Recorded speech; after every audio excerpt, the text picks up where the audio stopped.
Okay, so we've had the Honda charging out all night, overnight. So let's see if we can actually start her up. So here she is, all ready. We'll just disconnect the battery charger, pull her out, and give her a go. Here we go.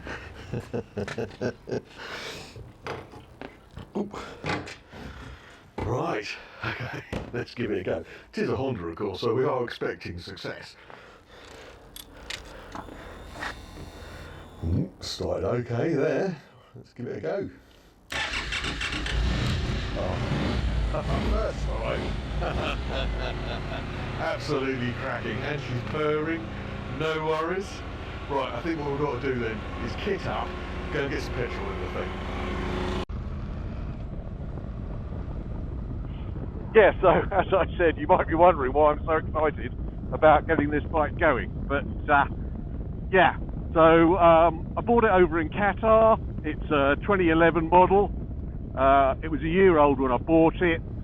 I had been not riding motorcycles ever since I came off on the A1M down at Stevenage and shot across the road at about 70 miles an hour, having slid off after I locked the front up. So my son was quite young at that stage, so I thought, well, with that sort of off, I'd better stop.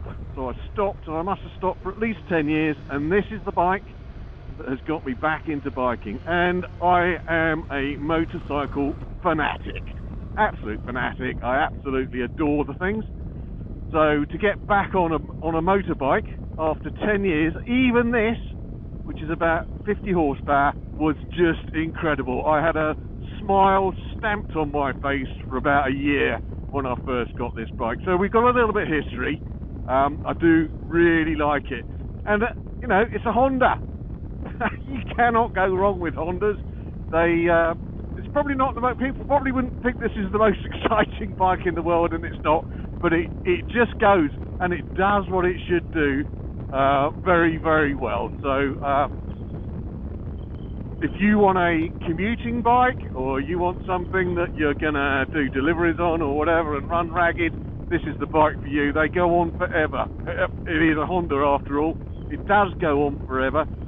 With this thing, the revs top out at 6,500 RPM, so you're not really going to stress this engine too much. When I first bought it, I'd heard that it was actually half a Honda car engine. So I should imagine it's absolutely bulletproof. It'll go on forever. I love it. It's quite a... Oh dear, oh dear. Now, I'm not actually doing 60 miles an hour. There we go. It's a kilometre clock. Now, yeah, when I decided to bring this back from Qatar, I thought, well, it's just going to be easy, isn't it? A digital clock, I'll just change it to miles per hour. Yeah. And in generality, the clocks on these bikes do support that. But the specific subgrade of model which is sold in the Middle East, no, you can't change the clocks on that. So this is stuck on kilometres per hour. Now, one of the reasons that I've waited 6.5 years to actually get this thing back on the road is because you have to get type approval on motorcycles that you bring in. So the process to register in the UK an imported bike that's under 10 years old is a lot more comprehensive than waiting for 10 years to pass over and then getting it in at that stage, getting on the road after that stage. Now, one of the things that I was really quite concerned about is, you know, if it's sub 10 years old and I'm running kilometre clocks on it, that means I've got to switch out the clocks on this thing for miles per hour, because I think there is a requirement for UK bikes in terms of registration to have miles per hour and not kilometres per hour. So waiting 10 years, that got me out of that situation. Oh, it's coming back riding this thing. I love it. So we're just going to run it up to Tesco's. You probably noticed when I was charging the bike up earlier on, the petrol tank on this thing is not a petrol tank. It's one huge, great storage compartment that you can fit a lid in.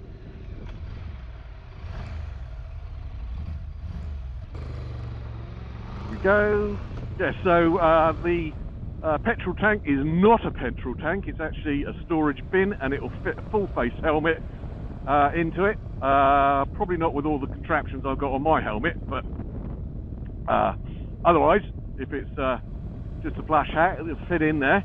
And I used to run this vehicle in my later stages in Qatar. This was my only vehicle.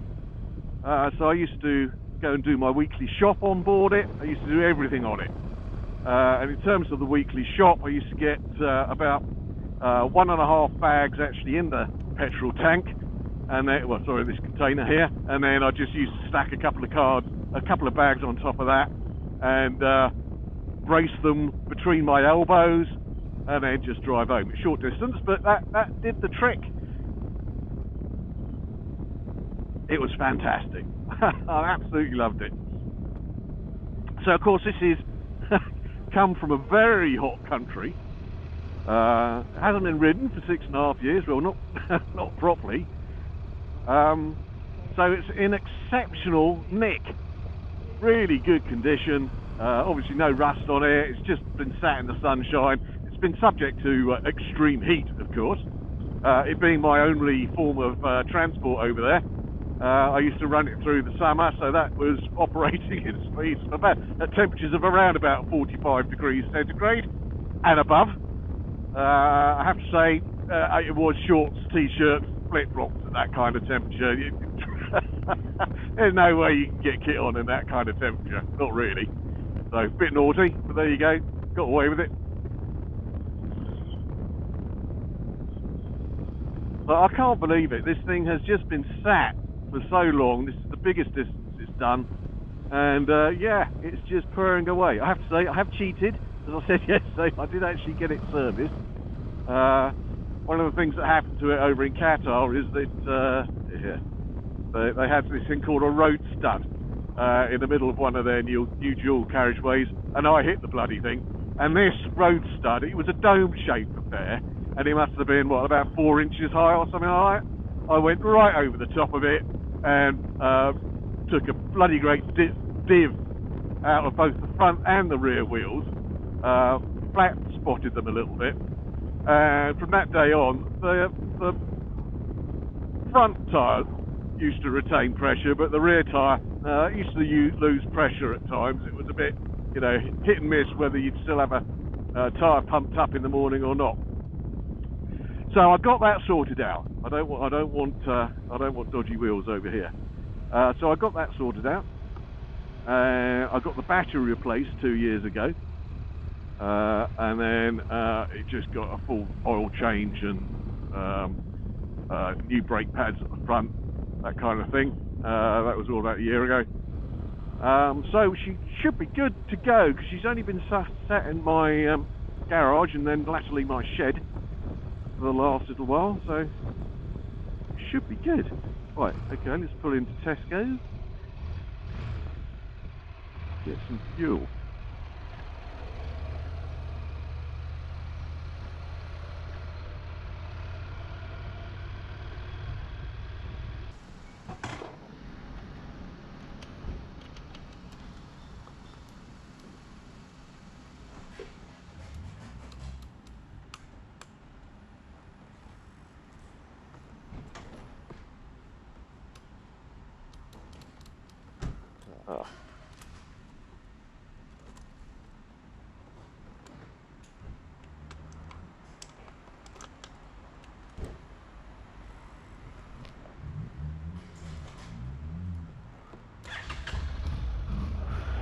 Ooh, a bit nervous there.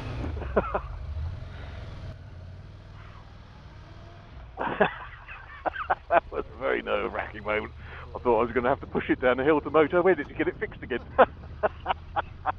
It appears that she doesn't like starting in gear. Ooh.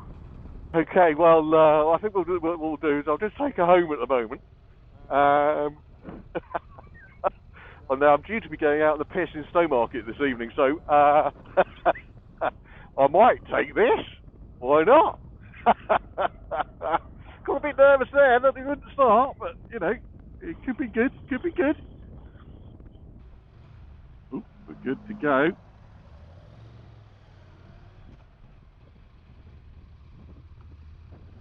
Now I was, because like I say, I had run it around. Just try it out. Got a car behind me, so need to be a bit careful.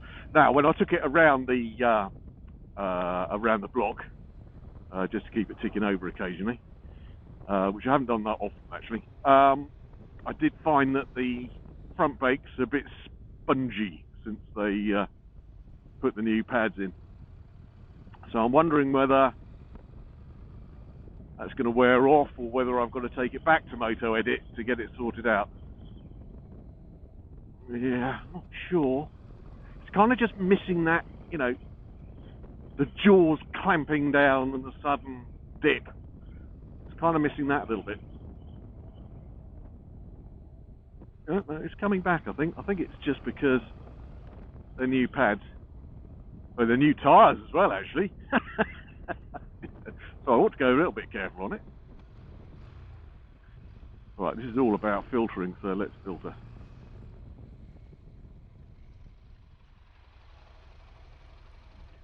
Or city bike. Very narrow.